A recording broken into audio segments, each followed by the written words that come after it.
Good morning! Welcome back sa channel ko. Sa araw na ito, meron akong ibabahagi sa inyo. Ito ay a free pattern from small, medium, large, extra large na dolphin short. Itong dolphin short na ito ay medyo sexy siya. So, hindi, unlike doon sa nauna kong mga ibinahagi sa inyo na ano lang siya, yung simple lang siya. Ito merong pataas dito na medyo mini siya. So, start na tayo, no? So, dito, ayan, nandiyan nakalagay na dyan ang small, medium, large, extra large. Yung sukat mula dito hanggang dyan, ayan ang small. 1 1/4 kung small. Pag medium ay 1 1/2. Pag large ay 1 3/4. Pag extra large ay 2 inches. So, bali 1/4, 1/4 ang idadagdag nyo kada sukat. So, dito naman sa, ito ay sa crotch line ng kuwanan. Dito ay muna sa crotch line sa crotch ng ating front. Sa back naman, ang small ay 3 1/4, ang medium ay 3 6/8, ang large ay 3 3/4, ang extra large ay 4 inches. So, inches lahat ito ha. So, ayan. So, ang sukat naman dito sa side, ito mula dito, kasi meron siyang waistband, ikaba-minus natin yung waistband na 2 3/8. So, ito yung magiging sukat lang ng length hanggang sa crotch line ng ating ginagawang pattern. So, ang small ay 8 3/8, 8 3/4, and then ang medium ay 8 6/8, and then ang large ay 8 3/4, ang extra large ay 9 inches. So, mula doon, minus yung waistband na 2 3/8 ha. And then dito naman sa baba, ito mula dito sa crotch hanggang dito sa bottom ay 2 3/8. Ngayon para makuha mo yung makuha mo yung halyok na medyo tumaas siya. Pag ano ka na, ito ay 3 cm or 1 1/4. Dito, ayan, cm ang lagay ko dyan ha, para ano, ayan. Ito hanggang dito. So, ayan. Katapos mula doon sa sulok, itataas yung pa ganun, 6/8 ang sukat para makuha nyo yung halyok ng kanyang side, no? So, dito naman sa waistband ay 2 3/8 ang lapad. Ang haba naman niya ay 1/4 ng waistline. Pero double fold yan ha, para dalawa siya. So, dito naman sa waistline ng back, magdadagdag ng 3/8 or 1 cm sa waistband. Sa waistband ng back.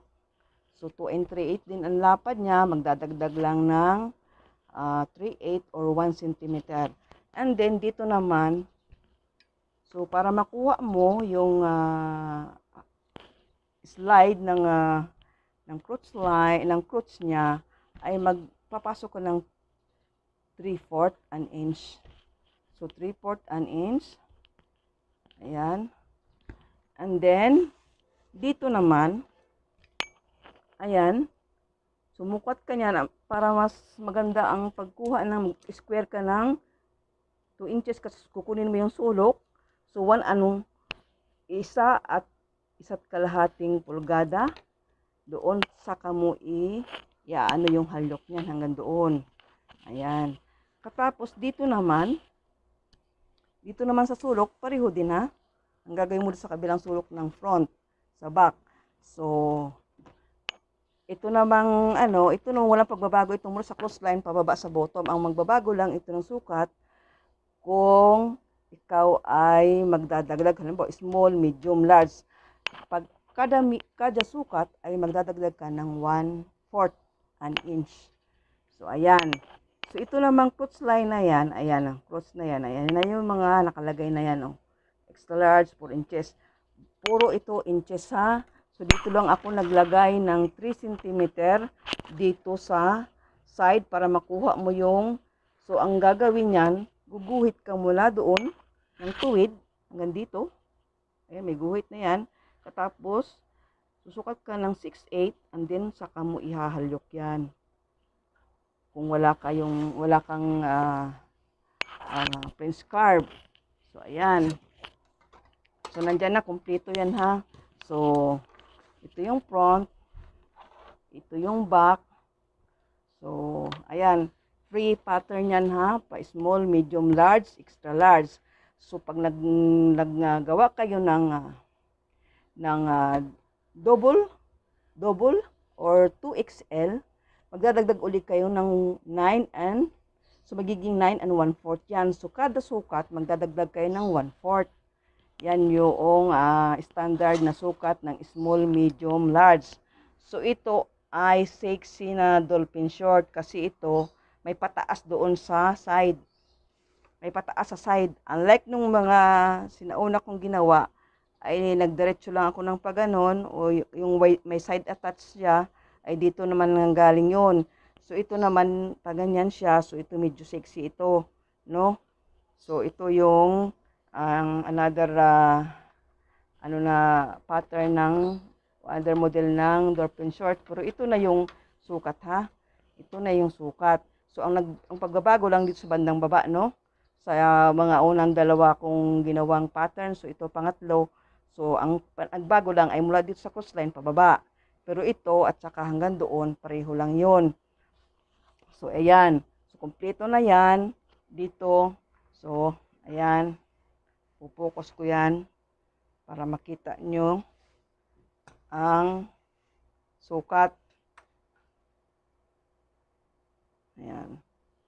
So, yan, kita naman siguro nyo yan, sukat na yan, inano ko lang, so, yung tsagaan kong i-drawing ng pentel pen, katapos yung mark na ball pen para meron kayong susundan na pattern. So, ito, sa mga beginner, o hindi na kayo magano, so, ang tip ko lang, kada sukat, mayroon kayong idadagdag na 1/4 kada sukat. So, ayan. So, ayan yung waistband niya. So, ayan. Waistband. So, ayan yung sa side. Ayan sa side. Ito yung sa hips. Ito yung sa crotch line. Ayan. And then, ito rin yung 2 3/4 mula dito sa crotch line hanggang sa bottom. So, mula doon, ayan, guguhit kayo papunta doon. Doon, ayan. And then, tataas kayo ng 6/8, doon yung halyok. So, dito naman sa, yan, sa waistline. Sa waistband naman, ayan, ang waistband, no? Magka-plus sa back. Ayan.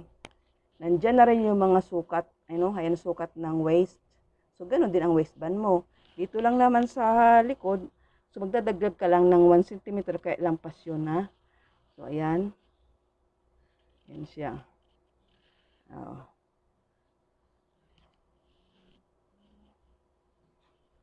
So, ayan na siya. Hanggang dito na lang pag-share ko sa inyo. Dito naman, dito pala, nalimutan ko, no? So, dito, 3/8. 3/4 ang idadagdag nyo, ipapasok nyo para makuha nyo yung halyok nung slide noong crotch nya. Dito naman 3/8 or 1/2 inch ang inyong ipapasok para naman sa slide noong crotch ng front. So hanggang dito na lang. Kung bago pa lang kayo sa aking channel, please subscribe, hit the bell button para kayo ay ma-notify kayo sa mga susunod ko mga video. So marami pa akong i-share sa inyo. Ganito ang gagawin ko na para mas madali at may susundan kayo, no? Ayan. Bye for now. God bless everyone. Bye. Have a good day.